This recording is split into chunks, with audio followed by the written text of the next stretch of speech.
Only one day is left until the biggest annual live kids show on the planet takes place, Nickelodeon Kids' Choice Awards.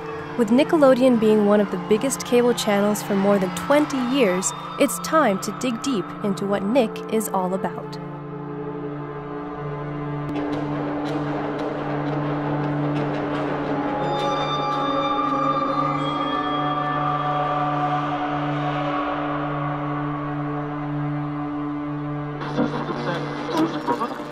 Nickelodeon was launched as Pinwheel in 1977, airing educational TV for 12 hours per day without commercials. In 1979, the channel rebranded as Nickelodeon, but a success story could not yet be written. Unpopular ratings kept the channel on the ground. Only after it began to promote itself as a child-friendly channel in the mid-1980s did Nickelodeon really take off.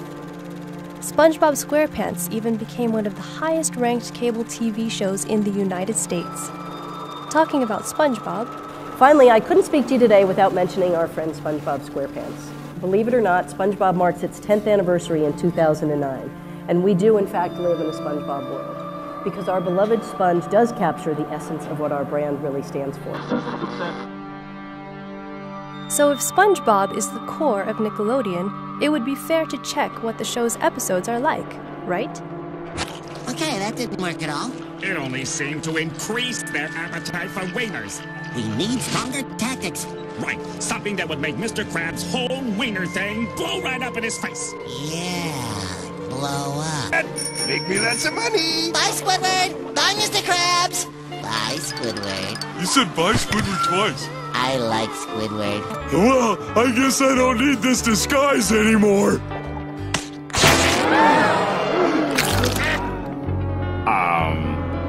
I think I need to take a shower. So, let me get this straight. You're not a woman? No. Well, then you're fired. If anybody needs me, I'll be in my office for, I don't know, the next 20 years or so. It makes one wonder why a TV channel that tries to portray itself as kid-friendly has such adult and occult themes in their flagship show. If SpongeBob is the essence of what Nickelodeon really stands for, are the other shows any different? Unfortunately not. They are full of themes that the Bible condemns. I think she likes me. There, I said it. Of course she likes you. What's not to like? No, I mean she likes me. You know, like, oh, remember that show on the Animal Channel where the female giraffe liked the male giraffe, so she started... We understand, we understand. All right. Yeah, you're probably right. Thanks. I gotta go direct our video. Wanna watch the Animal Channel? Where's the remote?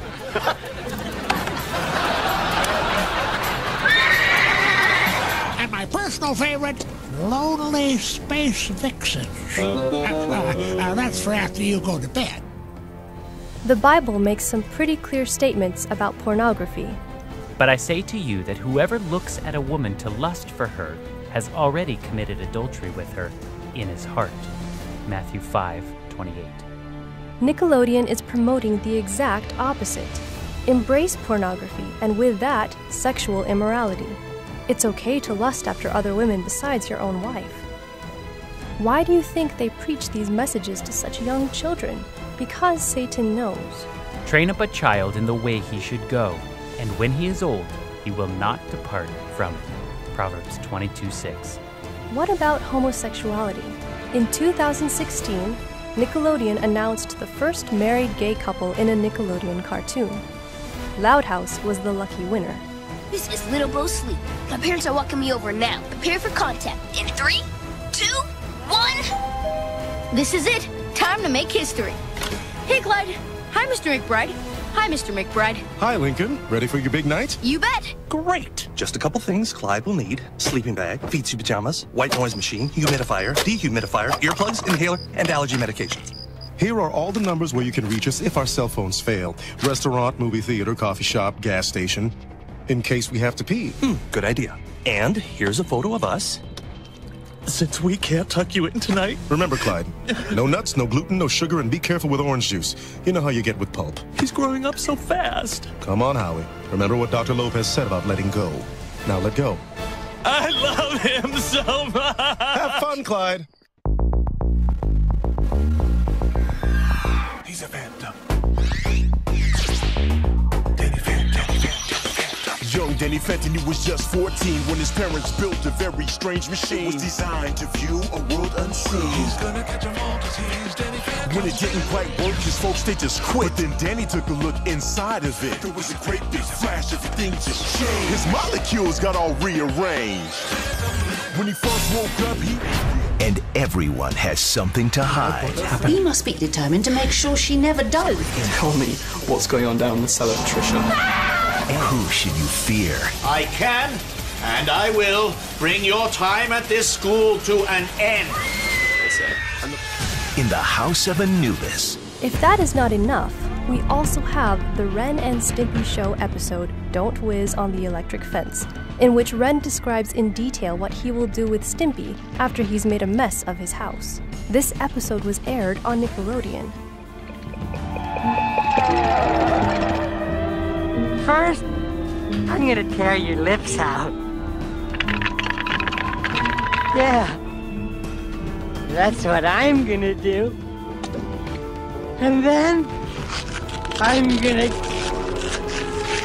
gouge your eyes out. Let's pause right here and go back to Seema Zarkami, president of Nickelodeon Group.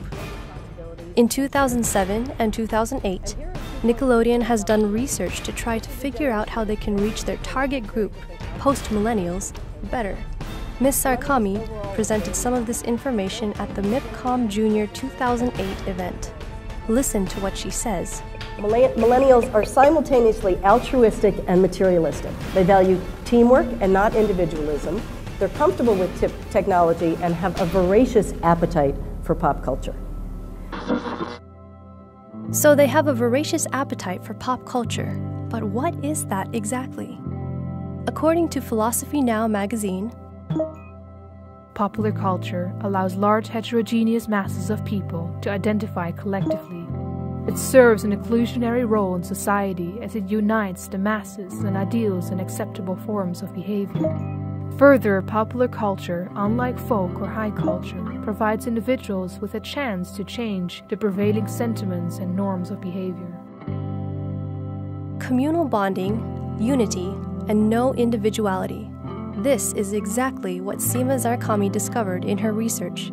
Kids don't want to be by themselves anymore with their own sets of values. They want to be part of the masses. Now, let's look at the Bible here. Jesus once said that there will only be two groups in the last days, those who choose Christ and those who turn their backs on him. When the Son of Man comes in his glory, and all the holy angels with him, then he will sit on the throne of his glory. And all the nations will be gathered before him, and he will separate them one from another, as a shepherd divides his sheep from the goats. And he will set the sheep on his right hand, but the goats on the left. Matthew 25, verses 31 and 32. The people that choose God, represented by the sheep in these verses, is a small group. It is not the masses. Enter by the narrow gate, for wide is the gate and broad is the way that leads to destruction, and there are many who go in by it. Because narrow is the gate and difficult is the way which leads to life, and there are few who find it. Matthew 7, 13 and 14. God wants us to be part of the smaller group, to choose him, and with that, choose life, to be happy in his love and accept his beautiful gift of salvation. But when we consume all this pop culture, we will be encouraged to rather choose to be part of the majority that does not stand out. No standing up for Jesus, though the heavens may fall, but being part of a group of like-minded people accepting whatever theories are most popular. Pop culture also provides individuals with a chance to change prevailing sentiments and norms of behavior, aka doing away with the rules and doing whatever you want to do. Do what thou wilt shall be the whole of the law. That was Satanist Aleister Crowley's philosophy. According to the Merriam-Webster Dictionary, a norm is an authoritative standard. As Christians, we have received a standard to live by from an authority, God. He has given us a blueprint to live by so that we can love both others and God. In the Bible, the 10 Commandments can be found in the Ark of the Covenant in the sanctuary. This was a chest in a chamber called the Most Holy Place that was in that sanctuary. On top of that chest was the mercy seat, representing God's throne. The 10 Commandments are the foundation of the mercy seat, and with that, the foundation of God's kingdom and rulership. Through pop culture, children are taught to do away with the law of God. They are taught to change prevailing sentiments and norms of behavior. That must lead some Christians to hear alarm bells ringing. Miss Sarkami said it herself.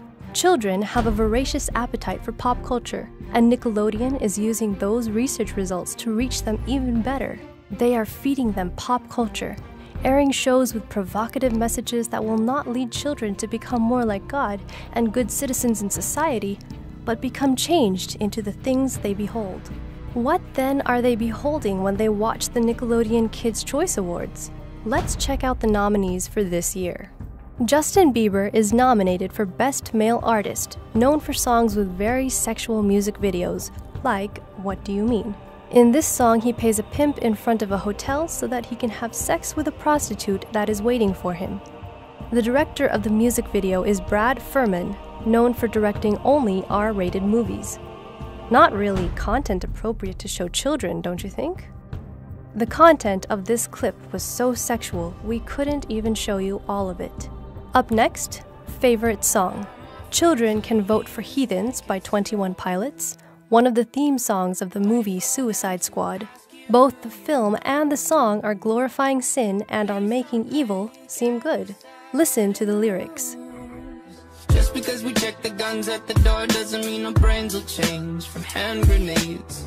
You love another psychopath sitting next to you. You love another murderer sitting next to you. You think I'd get here sitting next to you. But after all I've said, please don't forget. All my friends are heathens, take it slow. Wait for them to ask you who you know. Last but not least, Best Movie Actress Amy Adams. She plays Lois Lane in Batman v Superman: Dawn of Justice. The Superman comic book and movie series are known to be very Gnostic, which means that the gospel story is flipped upside down. Satan is actually good, and Jesus is bad. Sin sets us free, and it was just fine that Eve ate the apple in the Garden of Eden. Check out our documentary, The Replacement Gods, for more information about how Superman is Gnostic. As professor in communication at the University of Texas, Brummett explains in his book Rhetorical Dimensions of Popular Culture, pop culture is informed by the mass media, like Nickelodeon. Is there danger in allowing children to watch TV channels like Nickelodeon and letting this supposedly kids' TV babysit the next generation? It all comes down to this. Do you want your kid to walk through the straight gate with the faithful minority? Or allow him to tread the broad road with the unfaithful masses? Train up a child in the way he should go, and when he is old, he will not depart from it. Proverbs 22:6.